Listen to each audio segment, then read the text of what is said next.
Assalamu alaikum warahmatullah. Sunana M Bello, CEO Gombe Jewel Forex and Cryptocurrency Trading. Insha Allah yau zan yi bayani akan wani hanya da ake depositing a Binance, ba irin hanyar da muka sani a wancan baya ba, ta yadda mutum zai sayi USD sannan ya sayi cryptocurrency a cikin wannan shi advance cash din, sannan kuma ya tura shi a Binance kuma ya canja kayansa. To da farko dai insha Allah za mu shiga cikin advance cash namu, za mu login. Yawwa, za mu karbi Google Authenticator.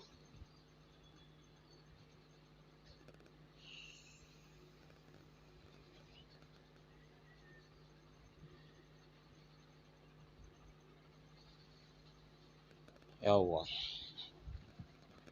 kamar yadda kuke kallo na shiga cikin advance cash dina. Already na yi funding katina na GT Bank. Yanzu zan yi depositing funds din, and then na deposit funds, and then nan zan rubuta amount na dala da zan siya.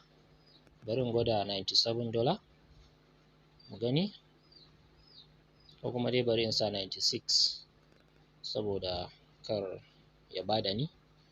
Yawa, zan taɓa Mastercard.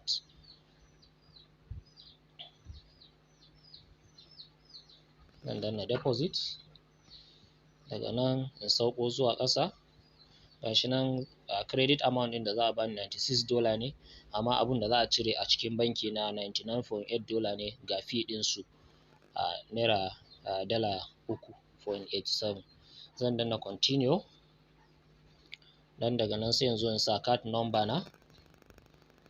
Already dama yana save a jiki.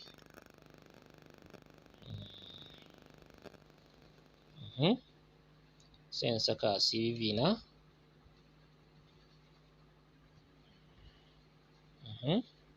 Sai in danna accept. Sai in dawo nan in danna pay 99 USD.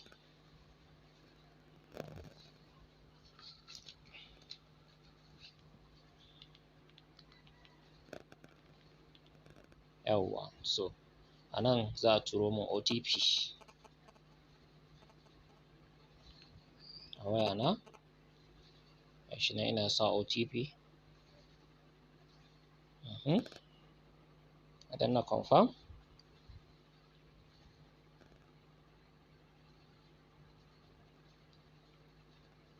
Yawwa, to alhamdulillah gashi nan ya nuna deposit found successful. Na riga da na saya $96.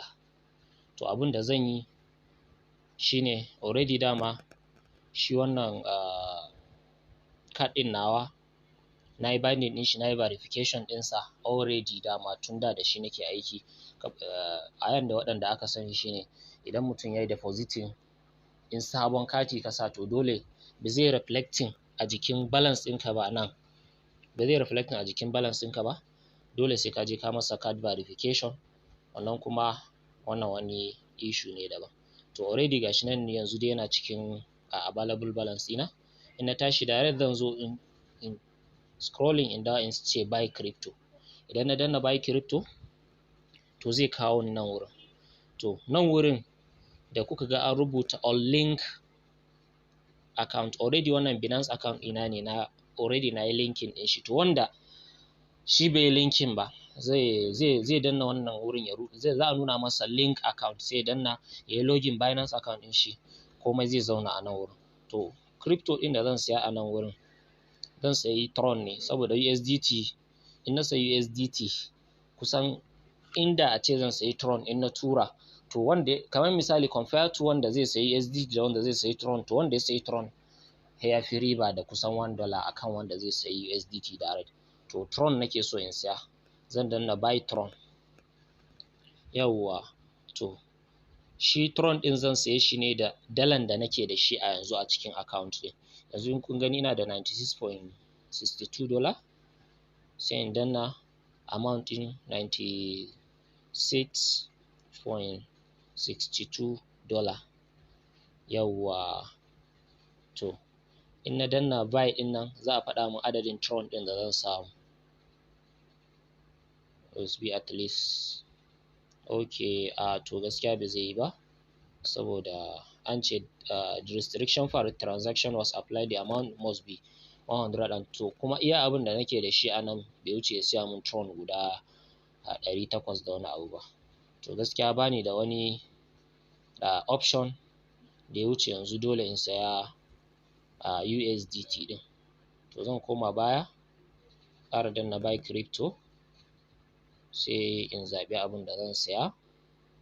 Ina ga yanzu I go for USDT din, bayan da na iya zan sayi USDT.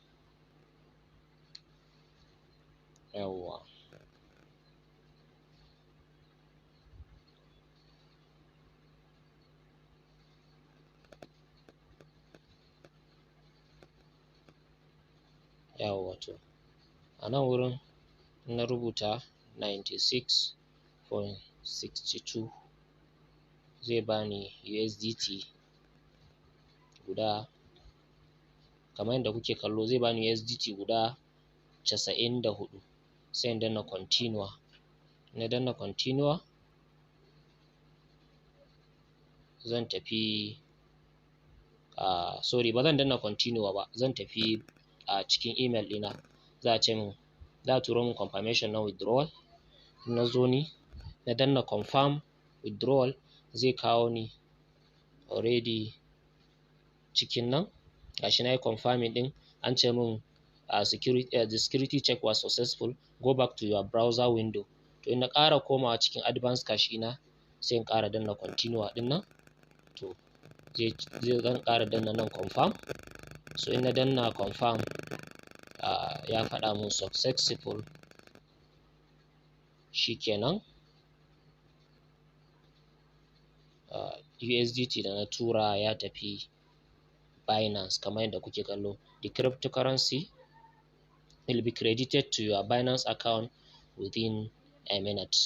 To already gashi nan za a tura mun 94.94 USDT da wannan 96 USD din da na saya.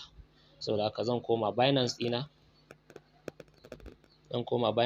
in ga zuwa ɗan mintuna kaɗan in Allah da abubuwa na za su shigo. Kuma kamar yadda kuke kallo yanzu a cikin account ɗina babu komai, saboda already dalan da na saya na tura ta cikin Binance. To shine dai a takaice. Idan na shiga cikin Binance ɗin kuma, in Allah da zan nuna muku yanayin da riban da na samu da kuma abun da aka ɗauke mu. Bari in duba in ga nawa aka caje ni.